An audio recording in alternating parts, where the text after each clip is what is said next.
আসসালামু আলাইকুম। Breaking news. রাষ্ট্রপতির সঙ্গে সেনাপ্রধানের সাক্ষাৎ। হঠাৎ করেই কেন রাষ্ট্রপতি শাহাবুদ্দিন চুপ্পুর সাথে সাক্ষাৎ করেছে সেনাপ্রধান? চলেন বিস্তারিত আমরা জেনে আসি।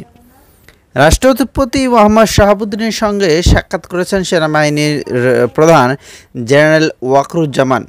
সোমবার দুপুরে বঙ্গভবনে গিয়ে সেনাপ্রধান রাষ্ট্রপতির সঙ্গে এই সাক্ষাৎ করেন। সাক্ষাৎকালে সেনাপ্রধান জেনারেল ওয়াকরুজ্জামান সেনাবাহিনীর সার্বিক কার্যক্রম সম্পর্কে রাষ্ট্রপতিতে অবহিত করেন। এছাড়া তিনি দেশব্যাপী আইনশৃঙ্খলা ও শান্তিপূর্ণ পরিস্থিতি বজায় রাখতে সেনাবাহিনীর কার্যক্রম তুলে ধরেন।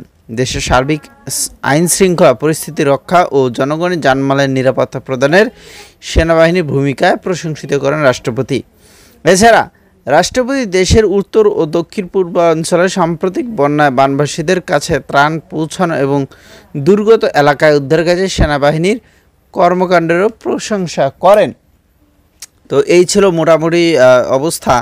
তো রাষ্ট্রপতি শাহাবুদ্দিন চুপ্পুর অনেকেই পদত্যাগ দাবি করছিলেন যে হ্যাঁ, রাষ্ট্রপতি শাহাবুদ্দিন চুপ্পু পদত্যাগ করুক। তো এখন এইটা নিয়ে এখনও যদিও কোনো নিউজ আসে নাই, তবে হ্যাঁ, কেউ চায় না যে এই রাষ্ট্রপতি তার দায়িত্বে থাকুক এবং ডক্টর ইউনূস সরকার তার অধীনে তার চাকরি করুক। সকলে চাচ্ছে ডক্টর ইউনূস যেন এই দায়িত্ব নিয়ে নেয় এবং রাষ্ট্রপতি চুপ্পু জলদি করেই পদত্যাগ করুক। তো যাই হোক, আপনাদের মতামত কী সেটা কমেন্টে জানাবেন। ভালো থাকবেন, ধন্যবাদ।